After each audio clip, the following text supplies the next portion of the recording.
Good morning. You know, we sometimes tease, and sometimes it's not so funny, when we say, no good deed goes unpunished. We do something kind or good for someone, and it seems to come back and bite us in some way. There's another popular refrain in our culture that says, good guys finish last. Or even Billy Joel saying, only the good die young.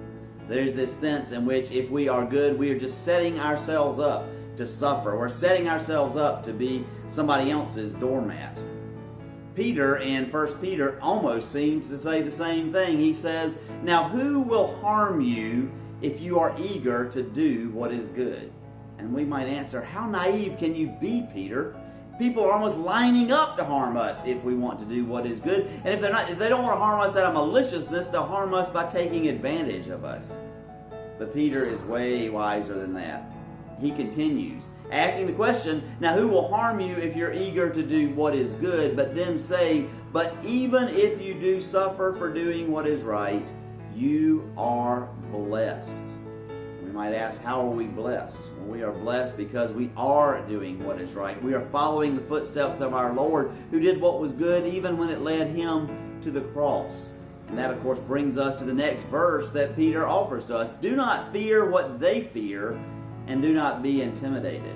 They fear dying young. They fear finishing last. They fear all of the things that they can't accomplish that they would like to accomplish. We don't have to fear those things because we know we have the greatest gift of all, the blessing of life and life eternal. And so Peter tells us, don't fear what they fear, don't be intimidated, but in your hearts sanctify Christ as Lord. I like the way that Eugene Peterson puts that verse. He says, through thick and thin, keep your hearts at attention in adoration through Christ your Master.